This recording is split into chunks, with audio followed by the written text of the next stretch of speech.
themselves, how they've got to where they are today, and what their day job is. So a little bit about themselves and the why and the how of their careers in industry. And I'd really like to encourage all of you out there to please join in. So please use the Q&A function, not just to ask questions, but also please share your examples of best practice. Tell us what's working for you. Also, why not do that blue sky thinking and talk about not only what exists now, but what could exist. So do please share your comments, observations and thoughts, and let's make this a really inspirational and useful session. So I'll kick off with a quick hello from me before I hand over to give the panel a chance to introduce themselves. So I ended up in industry 20 years ago, completely by accident. I hadn't planned to come into the construction built environment industry, but I started work. I went from a receptionist, which I was very underwhelmed about, working on a construction site and all the stereotypical opportunities that I saw be happening on that site, which actually weren't in the slightest bit realistic. So working in a lovely and busy building, doing some really exciting things. But that gave me the opportunity to move to a management role, to have a regional role, and actually always to deliver an opportunity or for a role which focuses on how can we connect the people who are looking to enter the industry or to succeed in the industry with our wonderful industry, which has an absolute horrific record on diversity and a terrible issue around the skills shortage. So I was very instrumental in setting up a couple of initiatives, working with ex-offenders into construction, ex-military to construction, and then founded Building People just a couple of years ago. And Building People is very simply creating connections. We are an aggregator and a connector. And what we do is we drive diverse traffic to existing opportunities. And I'd really encourage all of you to have a look at buildingpeople.org.uk and to please do join in, not just now with this conversation, but with this real opportunity we have to change our industry for the better. So let's meet our panel. We're going to start off with Cristina. So Cristina, a quick hello from you, please. Hi, so I am Cristina, I'm an architect, and although I am Spanish, I have been living in London for many years. I joined the construction industry as an architect because I wanted to change the world, and I have remained kind of focused and determined in doing that, as little or as you know, as much as I possibly can. The projects, I have worked in many types of projects and many types of scales, and the ones I enjoyed most were those in which I was working either with local communities or directly with end user clients. And so I think you know, having a diverse team to work with is really important, and it made a big difference you know, improving communication and delivering projects that they actually address the needs that they have to address, rather than the ones that they may come to my limited brain. I mean, limited from the point of view of the experiences that have shaped it. I've been involved in diversity-driven projects since 2013, and well, I can talk about this later. So that's it. Cristina, thank you. Right, let's go to Britta next. Hello, thank you. I'm Britta, and I've been in this branch for 30 years. Before my master's students at KTH, I was working in the industry sector at ABB, but I found that I want to be part of more change in the society. So then I started my master's students at KTH. I have mainly been working with business development during my career at the city of Stockholm, at NCC, Veidekke, and Swedish company Einar Mattsson. Since 1.5 years, I'm working at Selvaag Bostad, a Norwegian company, and starting the Swedish branch here. During this, like before in industry, this very male business, I have seen big difference happening in Sweden, and I will come back to that later. Thank you. Peter, thank you very much. Lauren, a quick hello from you, please. Hi everyone. So yeah, my name's Lauren Bennet, as Rebecca noted. I work for Mace Group, and I've recently set up our operations and projects in Sweden, which is the embassy, working well together and doing a lot of hard work there. Prior to that, a number of different locations around the world. So I've worked in New York, Croatia, Canada, London. Not getting London right now. Yeah, and right now I'm working with the Ministry of Justice in the UK, delivering a number of prisons around the UK in the next couple of years. So I've built up a really strong team to do that. My background is that I'm a graduate course. I guess I'm sitting here now and looking at my achievements. I'm really proud to be a chartered surveyor and have got through the hard work that goes along with that. I now sit on the board of assessors at the RICS. Yeah, and I'm really glad that day to day I'm being part of the movement that really shapes the future. Other people that are like me, and yeah, I'm really proud to see everything that everybody has been saying so far. I don't know if there's a little bit of an echo, or is it somebody else not on mute? I was going to just remind everybody that if you're not speaking, please do put yourself on mute. Lauren, your connection is a little bit on the glitchy side, but we've certainly got the majority of what you're saying, and hopefully that will clear up. But yeah, mute is great unless you have indeed got the microphone. So Pia, and actually we'll see which one of us forgets to take ourselves off mute. So Pia, let that not be you, and over to you for your introduction. Yes, hi. So great to be on this panel. So I'm Pia Höök, working for Skanska, and I've been doing so for almost 9 years. And this is my 9 years within the construction industry and built environment. I've had different roles, both HR related, both sustainability related, and most recently, since one year, I'm Vice President of Culture. I've always overseen our diversity inclusion work, and that was like a new role when I came on board 2012. And I've always had an international or overseeing all Skanska's market, primarily then the Nordics, UK, Central Europe, and US. So that's my perspective. I would say that before joining Skanska, I had been in touch with Skanska. I have a background as a researcher and a lecturer, and I had been invited to speak to different audiences at Skanska, and I had engaged with Skanska. And I must say, I was a bit hesitant to take on the role because my view of the construction industry, that it was quite traditional, conservative, didn't really want to change. But I must say that, boy, was I proven wrong. And I think maybe, I mean, what really I find inspiring is that there is this sincere will to change. And I think due to the fact that construction has this reputation of being a little bit left behind, so to speak. So it's been amazing 9 years, and I will talk a bit more about that. But then also, as I mentioned, I have a background as a researcher, primarily then within the area of organization management and gender. And I've been at KTH, Britta, the Royal Institute of Technology. I was a professor, and also at Stockholm School of Economics. I am there.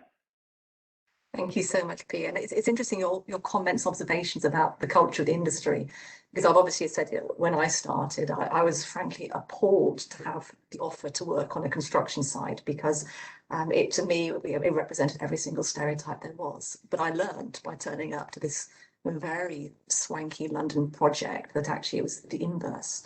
And I think I wanted to pick up on that with Cristina, because Cristina, obviously you wear many hats, but you have first-hand experience through your role as an architect, but also you represent many women through your role with the National Association of Women in Construction.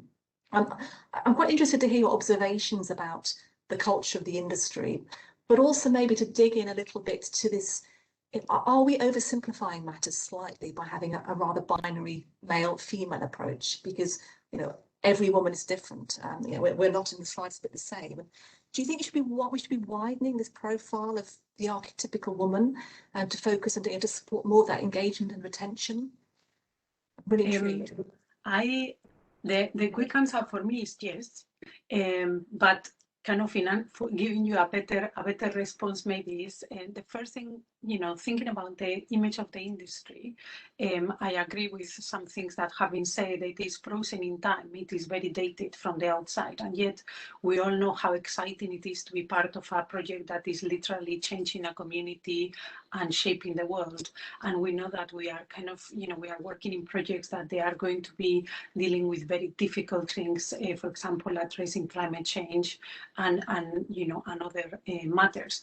And so there is a big discrepancy between the message that we are sending out there, or we are not really sending, the message that people heard years ago, and what we are actually doing in reality. And I think part of this is that we tend to use very technical language, which is very exclusive, and it doesn't welcome people into the discussion. Also, we are only speaking about, or only letting people know about very limited roles. Projects are only credited to very few people, and from the outside, there is no awareness about the range of opportunities. And then again, it's been mentioned earlier by Susanna. We see construction as a PPE situation, very often ill-fitting. And so when you are somebody who doesn't kind of fit with this description, it is very likely that you will just move on to the next career. And so I think going back to what you were saying about talking about a wider maybe profile of women, I think it's very important that we realize that women, again, it's been mentioned earlier, women are not a minority. They are minoritized because of the way we are seen to contribute financially, generally. That has been the historical benchmark to the world. And thankfully, COVID has actually, you know, put a spotlight on this and actually made people realize of the value that this contribution has to offer. But again, going back to this 50% discussion, within 50% of the population, you have people who are made out of many layers. And basically they have different cultures, different you know, backgrounds, different physical requirements, etc.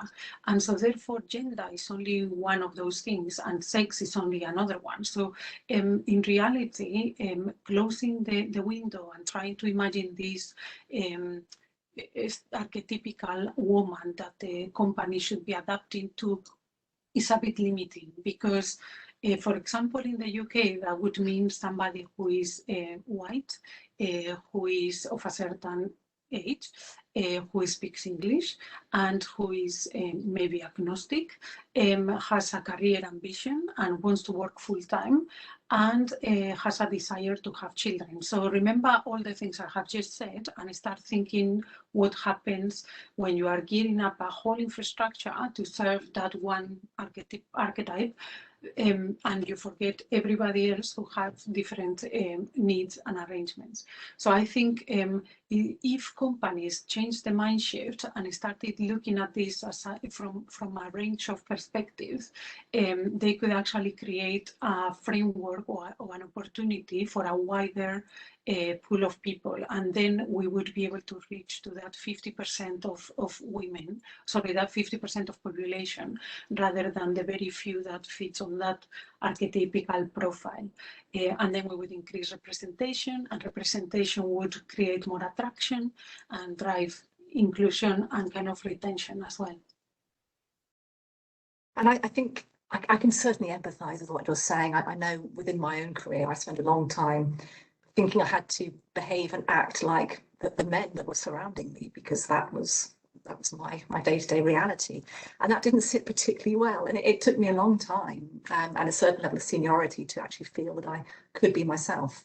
And I think, Britta, if I can come to you at this point, because you have what we'd call a very good level of seniority. You know, you are CEO of a major organisation. Is this, have you had the same experience? Have you found in terms of your own career and supporting and encouraging other women that there has been a requirement to fit within a certain norm, to be a certain way, or have you been able to very much be yourself and try and affect change for yourself and others? I think as being very lonely as a woman in the beginning of my career, I really have to adapt and don't think so much about things what people saying, just go on. And also I learned early that when I come into a room with only men, I have to speak in 5 minutes. I must say something important. I must I have a lower voice now than I used to have, because I've got used to that if you will get respect, you must lower your voice. And also you must, when you come into a meeting, I think for me, it is like, well, if somebody's saying something good, I don't have to say anything until I disagree, because I mean, if I'm with the person who's talking, I just stay silent, because why should I take the room? But I've learned with when you're with men, you must agree. You must say, as Lennart just said, it's very important. So you be part of the group, because you very easily come outside the group. And also one interesting thing I learned from, we have a network and when I worked at NCC, women network, speaking there, and I know a speaker who said that, well, you women here in NCC, you are very important, because you are personally people who have not done the typical choose.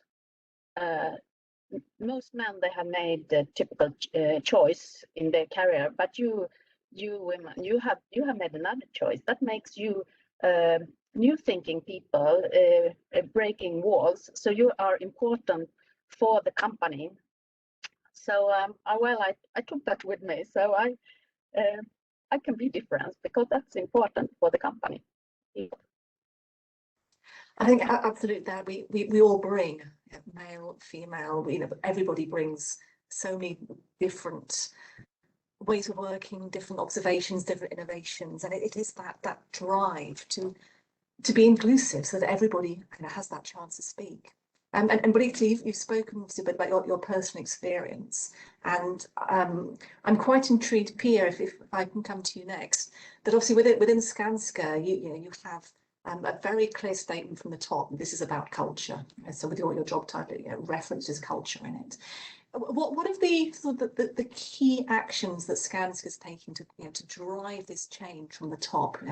Already Skanska does got a great reputation, but I'm really keen to dig into, as a business, how is Skanska really driving this change and this drive towards gender equality?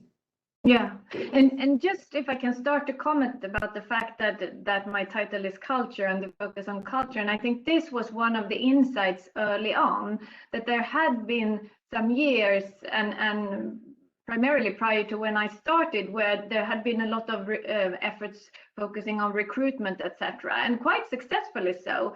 But then there was a very low level of retention. So there was this realization, just bringing in this case, women wasn't enough. We really need to also critically scrutinize how are people treated, what can we do to make everyone thrive in our organization. So that's really why we put so much emphasis on culture and that realization.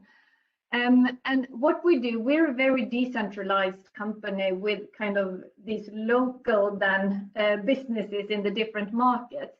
So what we do more from a group level is that both from our group leadership team, they set very clear expectations, are strong champions talking about this and saying that this is important, but also in terms of our more steering documents, which is really mandatory for our local businesses, it sets expectation that there needs to be a systematic work in place with local goals, building on, you know, a thorough analysis of the current state, looking into what the different aspects that are important from the local context, and then also action plans that are reviewed annually to ensure that we reach that progress.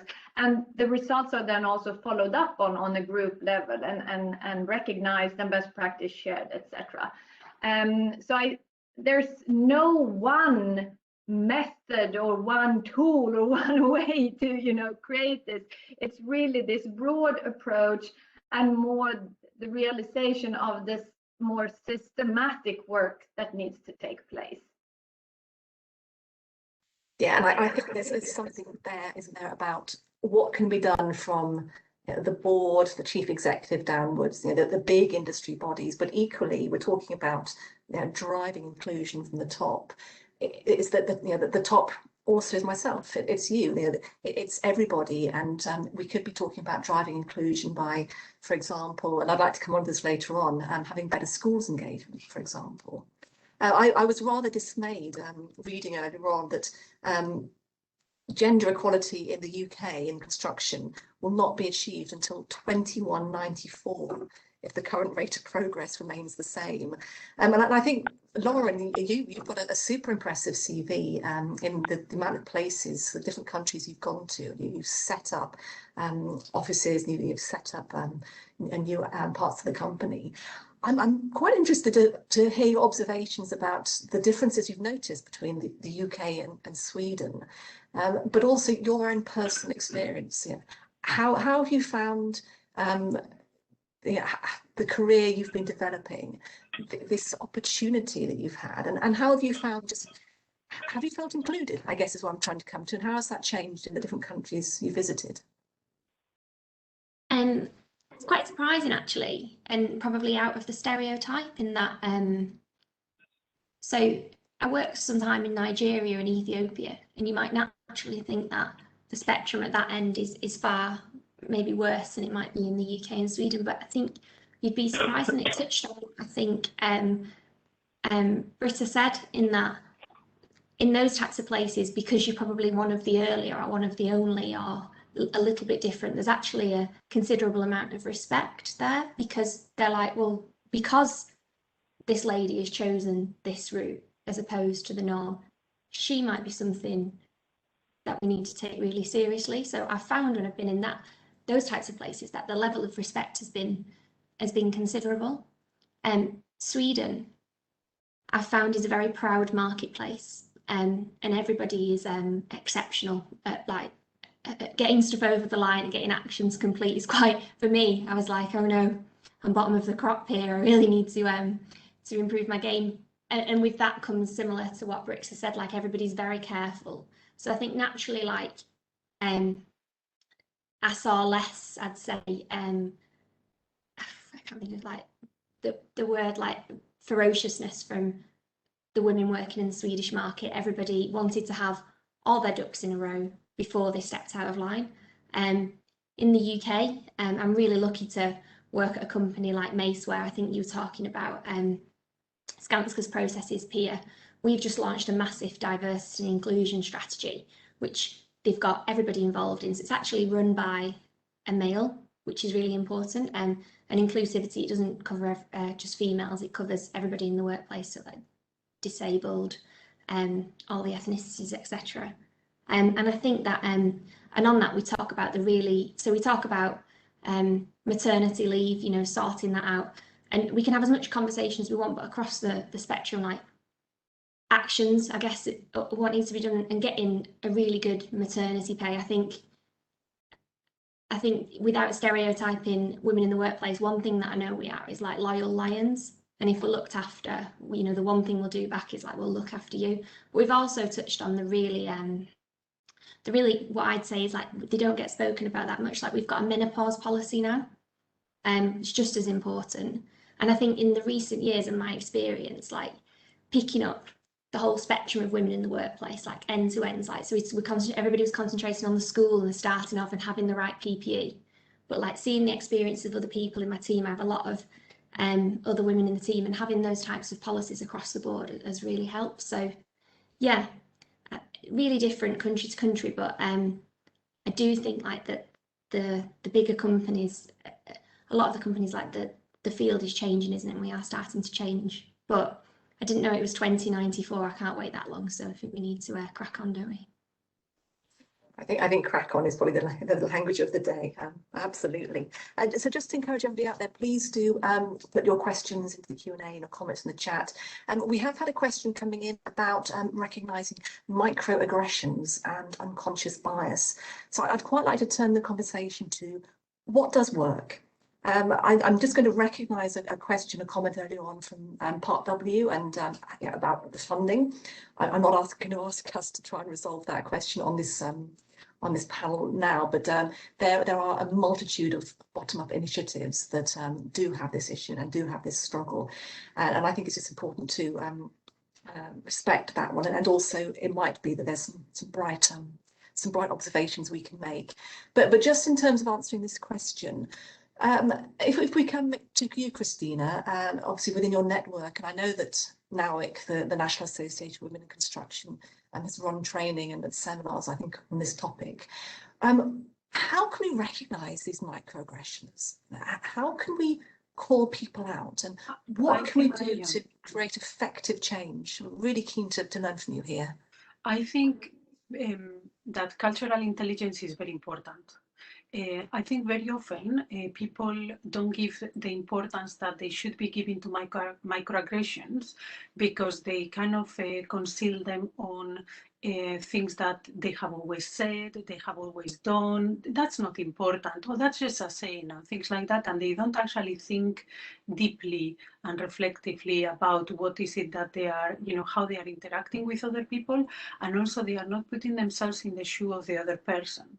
So, for example, just to give you an example, something that somebody voiced to me. I mean, I volunteer as a mentor since 2013. So every year I am partnered with somebody who I have more experience than, and I try to support their career and advancement by meeting them once a month, and they tell me what they are struggling with at the time, etc. So throughout the years I have met a lot of people, and outside that organized way in which I can bring my knowledge and experience and kind of tell people how I have dealt with certain situations.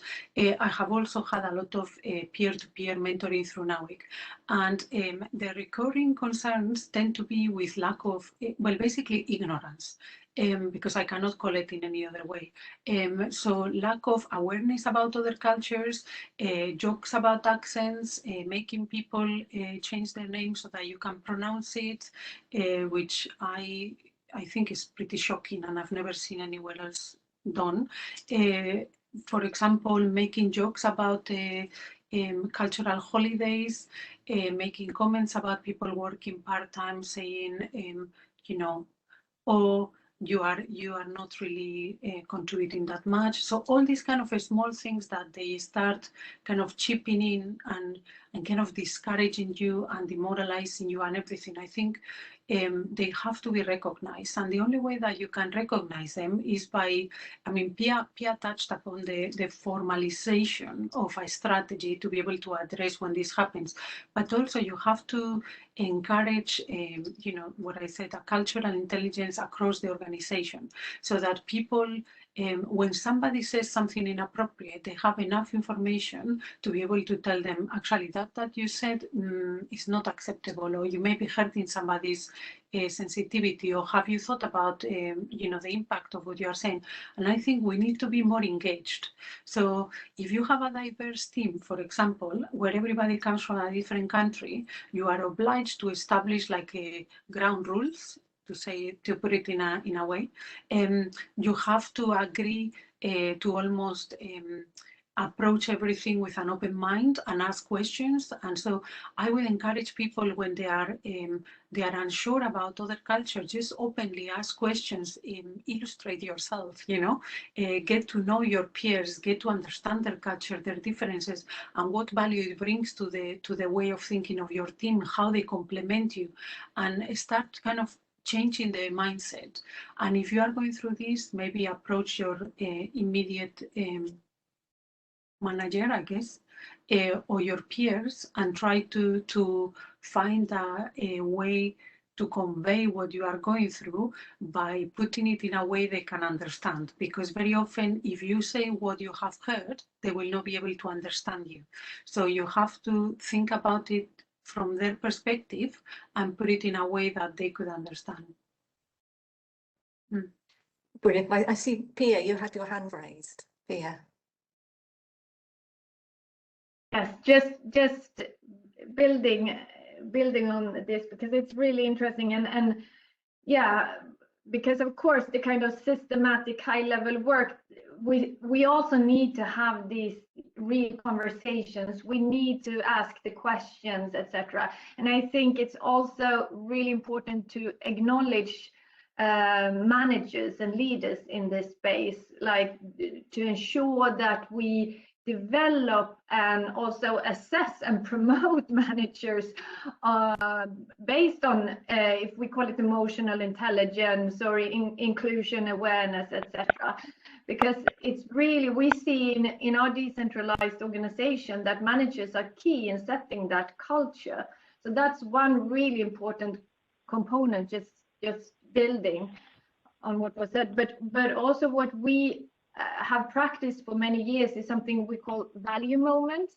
So we kind of gather, let's call it critical incidents of different kinds, and we retell this story, also trying to create that emotional connection to that story, so you are able to easily put yourself in the shoes of that other person, and then to have that as a point of departure, to have the kind of dialogue around it, because I think it's also about learning to become comfortable in being uncomfortable and having these uncomfortable, sometimes difficult conversations, because all of us will go wrong. I mean, we will make mistakes, but as long as we help each other to develop, and the overall culture also evolves through that.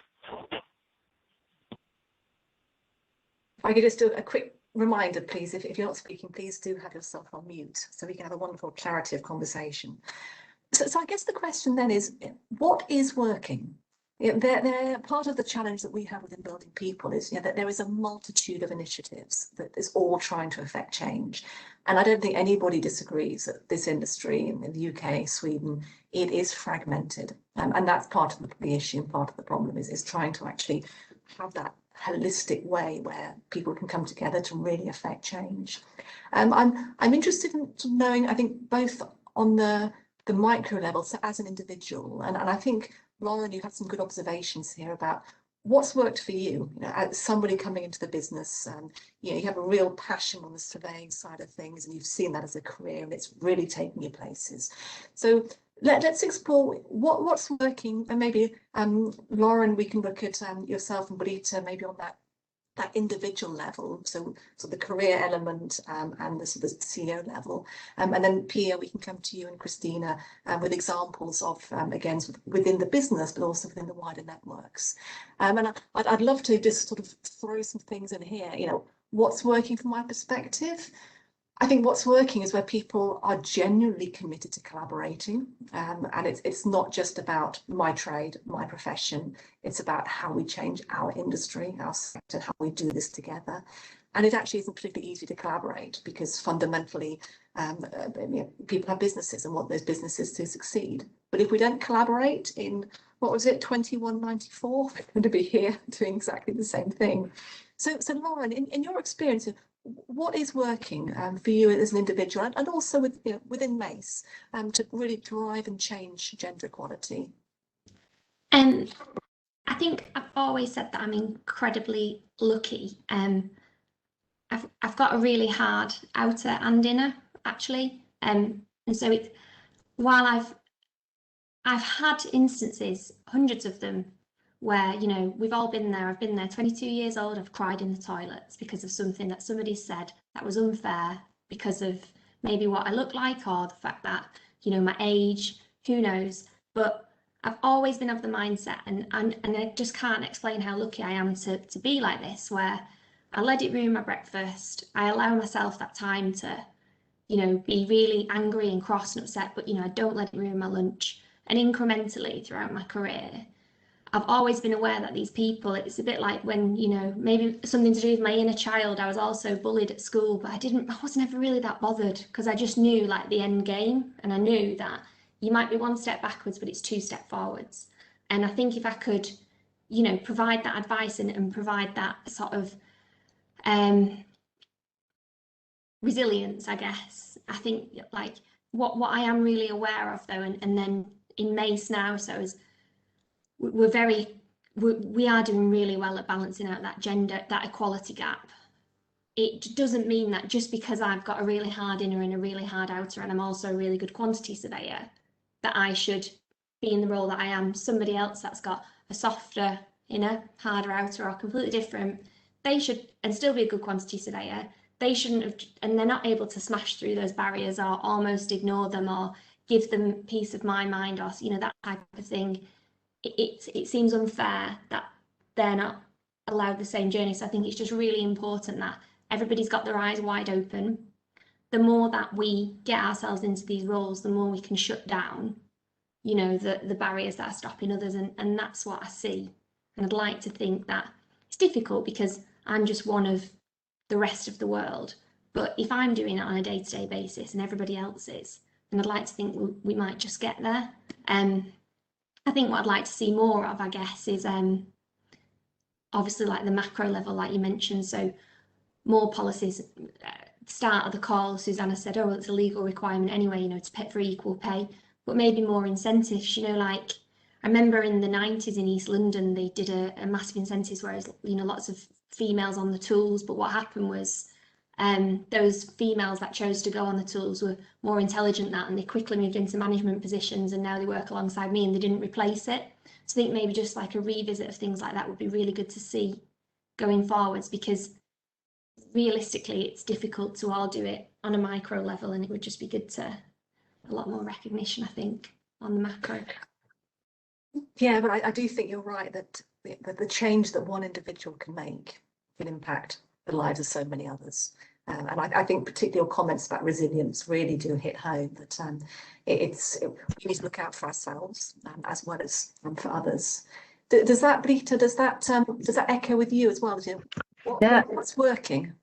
I think we have to start earlier with the girls already in school. When as teenagers, we have to be there in the schools to meet them. There have to be role models that are close to their age, coming out to schools. If I look in Sweden now, in real estate development and housing development, there is often a majority of women, and many top leaders are women. And I mean, that is girls who have made their Master of Science and been really good in their work, and they have had good leaders helping them in their career. But if you look at the construction site, there is a loss of girls, and I guess there's many reasons. One reason is that when you have the education, you get a better self-confidence, and also not so afraid to go into new situations. It's more difficult to come to a construction site, and I think we lose a lot of important employees when we don't get the women there. And also I think one question you always should ask a leader in an interview is, do you have own friends of the opposite sex, or is it your wife's friends or your friend's wife, the only women you know? Because I think sometimes it's difficult for male to have female friends, like in the group. They don't know really how to behave in the group when it's mixed. And I think that is an important thing, that everybody is a part of the group. Yeah, but I think being part of, being included is such a vital conversation we need to have at all levels. Pia, I want to come to you next and just hear from your perspective, the Skanska's perspective, what's worked. But I wondered also, just to throw at you, there's a question has come in about, should companies be setting safe spaces for issues such as this to be discussed? For example, women coming together, or whether it's about race or culture. So maybe if you could just pick up on the what's really working, but also answering about the question on the safe spaces, please. Yes, so that really fits into what I was going to say. I see it really on 3 levels here: the individual level, the organizational, and the societal level. On the organizational level, and thinking particularly now on Skanska UK, they've done an excellent work with ERGs, and from many different diversity strands, and simultaneously also collaborating across the ERGs. And I would say particularly in the last year during COVID and the increasing focus on combating racism, etc., we've seen that the importance of the ERGs have really elevated, and they've not only support that community and may provide that safe place and having those candid conversations. Also, they've provided really important feedback and being like change agents in the organizations moving forward, really feedbacking into senior management and suggesting changes, etc. So I think that is something that can work if you allow ERGs or employee networks really to be those change agents as well, and connect with senior management and let them have impact. I'm thinking on an individual level, I just want to go back. I don't recall now who said we're talking about sponsors, if it was in our conversation or in the previous keynote speeches. I think that's really important to be on an individual level to be aware of, because I mean, nowadays we often say women are overly mentored but underly sponsored, and this is something to be really aware of.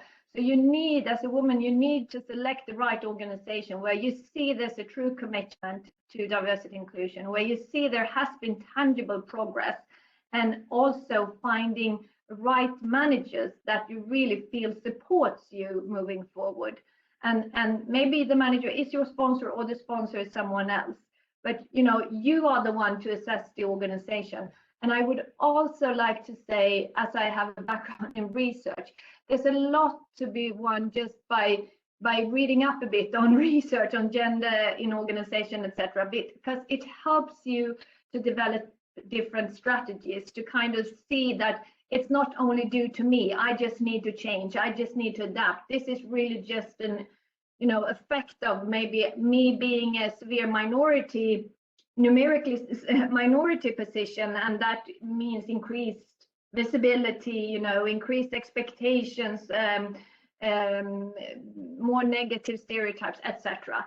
So there's a lot of just, by looking in and getting some insight from research, that can also help in kind of preserving that yourself and building better strategies. And from a societal level, I would again like to pinpoint what I see in our UK market, how our clients, and particularly public clients, set expectations and uses this in the procurement process, both from a quantitative as well as a qualitative perspective, and really thoroughly assesses our diversity inclusion work, and both from content and does it address relevant aspects, but is it impactful as well? So we need to show progress, as well as in integrating diversity inclusion, genders included, or gender inclusion as part of that, as part of the project delivery. So we build a society, both the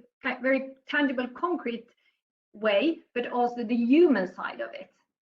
So these are some things that I would say work. More of this. Yeah, and I'm really interested in the whole procurement side of things. So I'm a great believer that, and I don't want to sound too cynical, but yeah, there are companies that will set targets and will affect change because they believe in it as the right thing to do. Others might recognize it's a way of winning work. And that drives them more. Some are told to do it. So particularly in the UK, we have within public procurement frameworks, there'll be a requirement for a certain number of people to be of a particular type of individuals. So whether it's a woman, apprentices, even ex-military.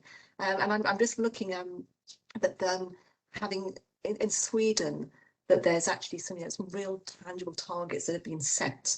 So a national goal of 25% new female recruits by 2030. And I personally think that we have to make it easier. So there's one thing about setting that target, setting that goal, but actually giving people the mechanisms. So going back to the question around Part W, is how we support all of these ground up initiatives that are finding the individuals, supporting them, mentoring them, training them, but how they can actually be enabled to keep going. Cristina, I'm in danger of talking over the question I wanted to come to you with. Again, what is working? So both from the National Association of Women in Construction's perspective and yours, what are the initiatives that are really driving change and making that difference? So from the point of view of NAWIC, we have found that there are several key elements that they seem to be giving really positive results. So our involvement with anything to do with mentoring, and also being there for each other is always really good. And being part of an established network rather than having to rely on kind of spontaneous networking opportunities is really important. And it gives you, so not only it helps you grow your social capital, but also it helps you stay in contact with the rest of the industry, sees the opportunities, and also it gives you gravitas within your own organization, because suddenly your network is much bigger, your influence is bigger, and you become desirable for your own company where you are currently working.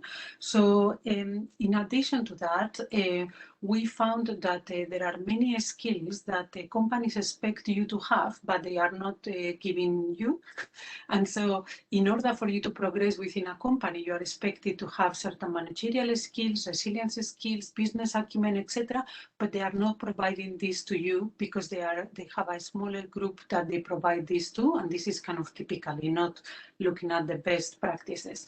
And so we have provided a lot of training to do with presentations and to do with thinking about yourself within the organization, etc., to kind of enable people to actually take the step forward.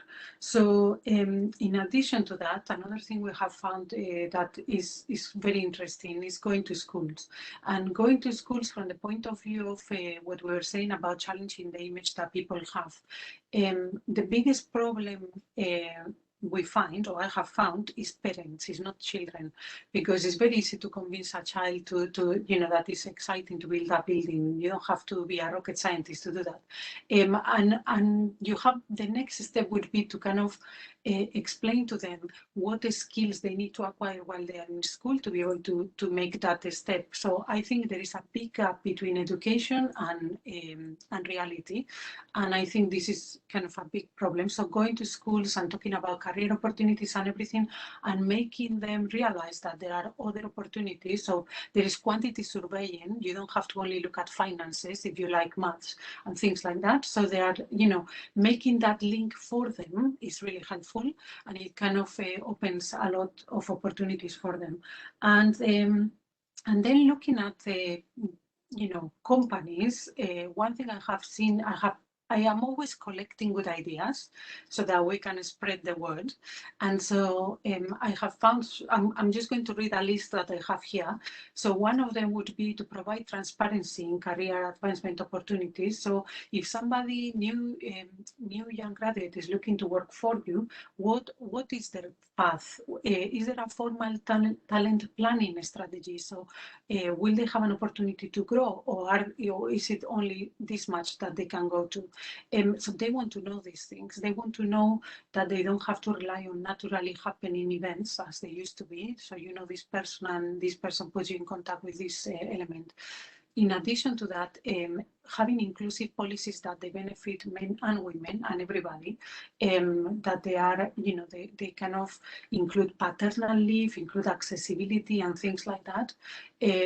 It's been said, formalized in-house sponsoring programs, returnship programs are really useful, so that the women who are coming back to work, or the men who are coming back to work, they see what they have been learning through the process of being parents, and also how to basically, before they take the time off to look after the children, so it shouldn't be time off, but you know, time of work. So basically, before they do that, what do they have to do while they are away? Before they come back, what they have to do, etc. All these kind of strategies are very useful to be laid and to be guided through. And then, in terms of recruiting, refusing to review pool of candidates that is not diverse. So people complain that there are not enough women. Well, you know, get a range of candidates, and when the range is good enough, then you can put it in front of whoever is making the decision, so they have a fair chance to make a decision on a varied. So don't hide behind, you know, having to do the work. Use your language better. You know, kind of find a way to engage the groups that you are struggling in. You know, I think YouTube is full of people doing DIY. It's full of women using tools. They are refurbishing their homes. They are building furniture. They are modifying things. It's absolutely packed. And it's not only, you know, me that look for skills on YouTube. It's packed. There is a desire out there to get involved. So it's just that we are not speaking the language that is attractive to them, and they are seeking other paths. But the desire is there, and the skills are there. So let's open the door widely so that people feel they can go through. Exactly. Open that door widely and keep it. In fact, let's just blow the door off the hinges. I think that's going to be far more fun. I just wanted to recognise a great question. Should we degender society before we can actually see a degendered industry? I don't think we can answer that in the limited time that we have, and I think, but it's absolutely valid. You know, trying to change a part of how society operates is problematic, it's difficult, it's challenging, but I think it's a fabulous question to be asking. And I also wanted to recognise that you know, the next point about being the only girl doing metalwork in class at school, and I do wonder if I hadn't been told at the age of 9 or 10 that I wasn't allowed to play football with the boys because I was a girl, if I'd be doing this today, because it certainly ignited a fire in my belly, so to speak. We are rapidly running out of time. I'm told we can go slightly over, but what I'd just like to do is just come to each of you brilliant panelists with just a simple question. First of all, I'm going to give you each a magic wand.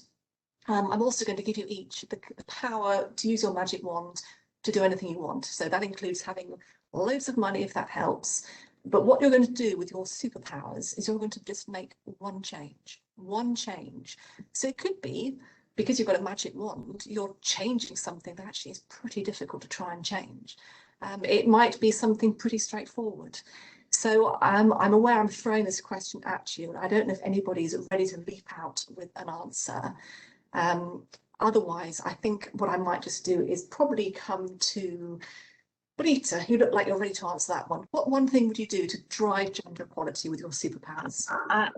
In my superpower, I would like that on the already on gymnasium, that half of the students on the technical program would be girls. That would be my superpower. Brilliant. Yeah, but just snap your fingers and then we'll make that happen. Fabulous. Yeah. Lauren, what's your superpower going to do? I'm going to tackle Mother Nature. And so for me, at the moment, my company, Mace, is only competition. Don't tell them this. If anyone from Mace is here, don't tell them. Their only competition is motherhood. And the fact that, you know, we're on that clock and we have to make those decisions. And I'm not sure I can commit to be a fantastic mother and also be fantastic in my job. I don't know if I've got it in me to do both exceptionally well. So if I could wave my magic wand, I would, you know, level up the playing field so that, you know, it's all equal with men and women and motherhood and everything like that, and we all get the same opportunity and it's a fair game, because it's just not at the moment, is it? So. And I hear you on that. I have a 12-year-old and a 13-year-old, and it's taken me a long time to recognise that I will just be the best I can. because it's actually incredibly difficult to feel you are succeeding in every part of your life. So be the best you can. And I can see, Lauren, you've got a fantastic future in front of you. Pia, let's give the magic wand of the superpowers to you. I think this is really difficult question, but there's so much I would like to see. But thinking then again, going back to my focus on culture, I mean, we create culture by what we role model, what we recognize, and what we reward. So what if our organizations for real all the time were able to really assess inclusion in a transparent and a really tangible good way, and we would really use that in promotion. So you wouldn't, that's really the foundation, because if that were to happen, I think that would change, we would see that the cultural shift that we need to see, and then our industry would by default become much more attractive, etc., etc. So it would be a lot of ripple effect. And inclusive would mean also, I would say, recognizing, that human beings have children, whether it's men, women, or other, all genders might potentially have children at some point, and we need to have a work life that accommodates for that. Yeah, very much agreed. And Cristina, the superpower cape is being passed to you. My superpower would be to never grow up. And let me explain it. When two children meet in the playground, they look at each other and they say, "Shall we play?" And they don't complicate it. They don't size each other. They don't consider whether they come from a kind of poorer background, a richer background, they are white, they are black. No, they just want to play. So I wish that we never grew out of that. I think that's a brilliant comment to end the session on. I can't quite help just adding in my own superpower.